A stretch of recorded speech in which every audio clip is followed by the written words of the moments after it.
सब लोग कुछ ना कुछ सुना रहे हैं तो मेरा भी मन कर रहा है कि मैं भी कुछ सुना दूँ। ये एक स्टोरी है। अब्बू के इंतकाल के बाद उसके बड़े भाई ने घर से जाने के लिए उसे मना कर दिया, क्योंकि अब बहन की जिम्मेदारी उस भाई पर थी। लेकिन क्योंकि पढ़ाई अभी मुकम्मल नहीं हुई थी और ज़किया का ग्रेजुएशन का दूसरा साल था, तो अम्मी की ज़िद पर भाई ने कोर्स मुकम्मल करने की इजाज़त दे दी। ज़किया जानती थी कि उसकी आज़ादी उसकी पढ़ाई ख़त्म होने तक महदूद है। वक्त गुजरा और तीसरा साल शुरू हो गया। मन में अलग अलग कई तरह के सवाल थे। अगले साल को लेकर घबराहट थी, क्योंकि भाई पर बहन की शादी की जिम्मेदारी थी, घर का खर्चा था और उस बहन पर अपने भाई के बोझ को हल्का करने की एक अलग ही जिम्मेदारी थी। और इसके साथ साथ आज़ादी ख़त्म होने से ज़्यादा उसकी शादी की टेंशन उस पर मंडरा रही थी। जाने वो कौन होगा, कैसा होगा, कहीं आपी के शौहर की तरह मुझे मारेगा तो नहीं, भाई जेज की रकम कैसे इकट्ठा करेंगे, वगैरह वगैरह। काश अब्बू जिंदा होते तो जिद कर कर कोई रास्ता निकाल लेती। इम्तिहान मुकम्मल हुए, छुट्टियां हुई और ज़किया घर चली गई। आखिरी सेमेस्टर अभी बाकी था।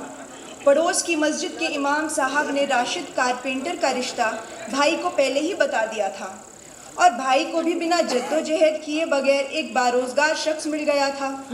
ज़किया के घर पहुंचने के दूसरे दिन ही भाई ने रिश्ते का ऐलान ज़किया के सामने किया। ज़किया कुछ न बोली, वो खामोशी से सुनती रही और फिर कमरे में चली गई। वहाँ अम्मी थी। अब भला अम्मी भी क्या करती? अम्मी अपनी बीमारी से परेशान थी और बोलती भी तो क्या बोलती। अम्मी की दवाई का खर्चा भी तो भाईजान ही उठाते थे, तो अम्मी का बोलना भी मुनासिब न था। ज़किया को बैतुल खला सबसे महफूज जगह लगी। ना कोई देखने वाला था, ना टोकने वाला, और किसी के सहारे की आदत तो अब ज़किया को थी ही नहीं। छुट्टियां खत्म हुई, ज़किया वापस हॉस्टल आ गई। अब बस उसके पास 6 महीने थे, फिर राशिद कारपेंटर और उसके घर की जिम्मेदारियां और ज़किया। माँ, बहन, बेटी, बीवी, ये बहुत पुरानी बातें हैं कि एक लड़की की इज़्ज़त करनी चाहिए, क्योंकि वो माँ होती है, बहन होती है, बेटी होती है। इज़्ज़त को अंग्रेज़ी में रिस्पेक्ट और दीगर ज़बानों में अदब, आदर वगैरह वगैरह कहते हैं। इज़्ज़त देने का मतलब लड़कियों से तमीज़ के दायरे में रहकर मुस्कुरा कर बातें कर लेना ही सिर्फ नहीं होता। इज़्ज़त देने का मतलब उनको स्पेस प्रोवाइड करना है, उनकी मुश्किलों को समझना है, उनको अपने आसपास अनकंफर्टेबल महसूस ना होने देना है, और अगर वो कुछ करना चाहती हैं तो उनको वो करने की हिम्मत और हौसला फराहम करना है। मैं अक्सरियत के खिलाफ हरगिज़ नहीं हूँ। मेरे लिए मेरे वालिद और मेरे भाई की इज़्ज़त भी उतनी ही ज़रूरी है जितनी मेरी माँ और बहनों की। मगर हमारे माशरे में औरतों के हालात को देखकर आपको नहीं लगता कि हमें उनको आगे बढ़ने का हौसला फराहम करना चाहिए? मैं जानती हूँ ऐसी कई लड़कियों को जो सिर्फ ग्रेजुएशन में होने के बावजूद इस बात से खौफ खाती हैं कि घर जाते ही उनकी शादी कर दी जाएगी। उनके अम्मी अब्बू बिना उनकी मर्जी जाने उनकी जॉब करने के ख्वाब को छोड़कर उनसे कहेंगी कि समाज क्या कहेगा, चलो शादी कर लो।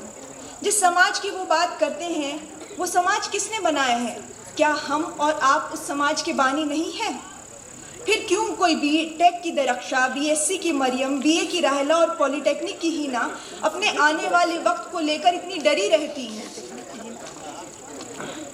यहाँ बेटा हर एक शख्स एक भाई होगा, एक बेटा होगा या शायद एक शौहर भी। तो क्यों ना हम ये बदलाव खुद से शुरू करें? हम गर्ल एजुकेशन और अपॉर्चुनिटीज़ की बातें करते हैं, मगर घर में हमारी बहन बड़े भाई का नाम सुनकर सहम जाती है।